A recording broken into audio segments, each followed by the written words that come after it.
Hello everyone, welcome back to the channel. Now, let me ask you something that might shake you for a second. What if I told you that the United States of America, a country that for more than a century has been seen as the uncontested leader of the world, has just been overtaken? Yes, overtaken. Not in one small area, not in a single statistic buried in a report, but in a way so visible, so undeniable that the entire world is left in shock. And here's the twist. The country that has stepped ahead is none other than India. Pause for a second and let that thought sit in your mind. India, a country often portrayed as developing, often judged through stereotypes of poverty, chaos, and endless challenges, now standing taller than the USA on the global stage. How is that even possible? How did we get here? And most importantly, what does this mean for the world order as we know it? Today, we are going to dive deep into this transformation. India overtaking the USA, and by the end of this speech, I promise you'll not only understand the magnitude of what just happened, but you'll also realize why the world is so stunned, and why this might be just the beginning of an entirely new chapter in human history. Let's rewind a little. For decades, the United States has been considered the engine of the global economy, the powerhouse of innovation, the undisputed leader in military might, cultural influence, and technological dominance. From Silicon Valley to Wall Street, from Hollywood to the Pentagon, America's reach has been global. Every single nation measured itself against the USA, whether in admiration, competition, or resistance. And then there's India, a nation of 1.4 billion people. For much of the 20th century, India was known as a country struggling to lift its population out of poverty, fighting with bureaucracy, corruption, and uneven development. The story was always about potential. India could rise, India might rise, India should rise, but rarely was it framed as India has arrived. But history is not a straight line. The underdog doesn't stay the underdog forever. Somewhere in the last few decades, something fundamental began to change in India. Quietly at first, then louder. A technological boom, a demographic explosion, a cultural confidence, a strategic vision, piece by piece. India began rewriting its place in the world. Until today, we find ourselves facing this historic moment. India has overtaken the USA, and the world is shocked. Now, let's unpack what overtaking really means, because it's not just about one number. It's not just GDP. It's not just military spending. It's not just population size. It's the combined weight of influence, innovation, economy, diplomacy, culture, and resilience that has tilted the balance. And that is why the shock is so profound, because nobody expected all these pieces to align so powerfully, so quickly. Let's start with the economy. For years, analysts predicted that India would one day become the third largest economy in the world, behind the USA and China. But predictions have a funny way of being either too slow or too fast. India's economic growth rate has consistently outpaced not just the USA, but almost every other major nation. Driven by a young workforce, rapid urbanization, digital transformation, and a wave of entrepreneurship, India became the growth story of the decade. Multinational corporations shifted operations there, global investors poured in, and domestic companies scaled to international levels. At first, the USA didn't worry. After all, America had scale, innovation, and money. But slowly, the cracks started showing. While the US grappled with political divisions, rising debt, and slowing population growth, India was surging forward with an unstoppable demographic dividend. More than 65% of India's population is under 3.5. That's an army of workers, creators, consumers, and innovators. The engine of youth was powering India's growth in a way the aging Western economies couldn't match. Now picture this. In 1 year, India not only surpassed the USA in total GDP adjusted for purchasing power, but also became the world's largest hub for skilled digital labor. American tech companies, once the pinnacle of global supremacy, found themselves increasingly reliant on Indian talent, Indian markets, and Indian collaborations. That wasn't just economics, that was a seismic shift in dependency. But economy is just the beginning. Because with economic weight comes political power. And this is where the shock deepens. For decades, the US shaped global institutions, the UN, the IMF, the World Bank, NATO, the WTO, and influenced global policies to align with its national interests. India, by contrast, was often seen as a participant, sometimes even an outsider, never the one calling the shots. But as India's economic clout grew, so did its diplomatic influence. India became the voice of the global South, the bridge between East and West, the mediator in conflicts, the leader in climate negotiations, and the driver of international consensus. Countries that once looked to Washington for leadership began looking to New Delhi for guidance. This wasn't overnight.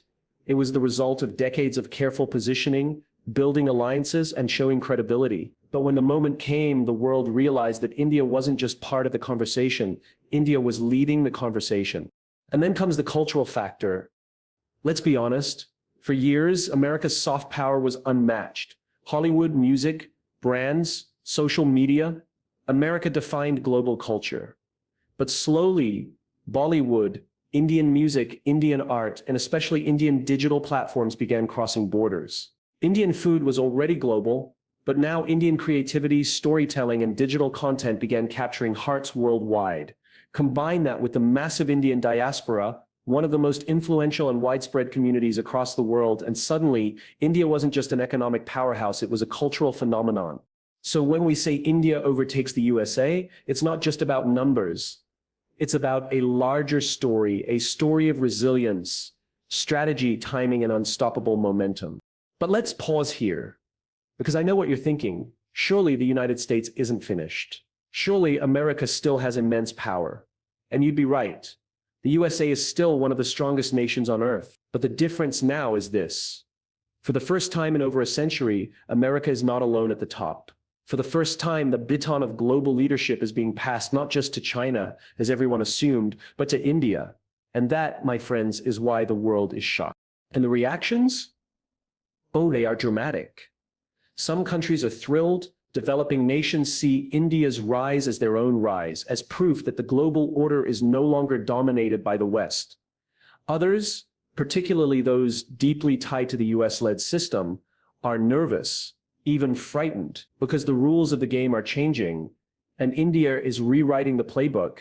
In the coming chapters of this speech, we'll explore the exact steps that made this transformation possible, the struggles India faced along the way, the cracks that appeared in America's dominance, and the breathtaking moment when the world realized the balance had shifted. We'll dive into economics, technology, military power, geopolitics, and culture.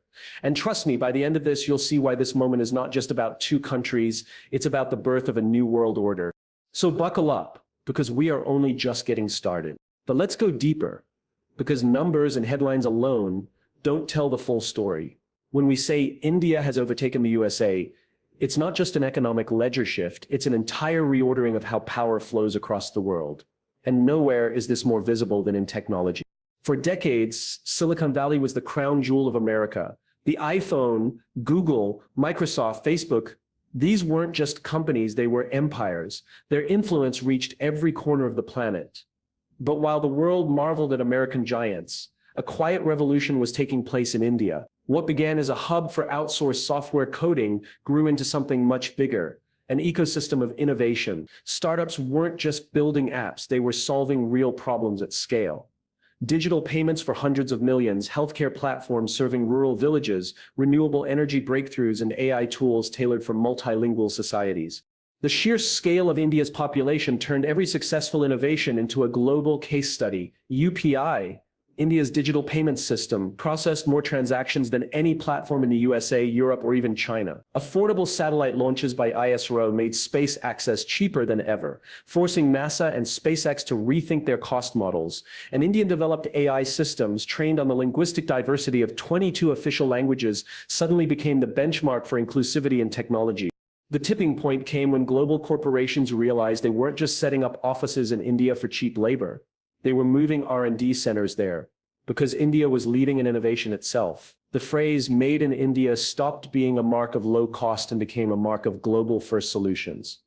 And when India started exporting not just software, but frameworks, platforms, and entire ecosystems, the world quietly shifted its gaze. America was no longer the automatic tech headquarters of humanity. India had joined the front row. Now, technology isn't just about gadgets. It feeds directly into geopolitics. Every leap in tech means leverage in diplomacy, security, and trade. This is where India began reshaping alliances. Historically, Washington used its tech dominance to secure partnerships and dependencies. But with India rising, nations of the global south saw a partner that understood their struggles and could offer affordable, scalable solutions without strings attached. Africa. Southeast Asia, Latin America, regions that often felt sidelined by American or Chinese dominance, began aligning with India.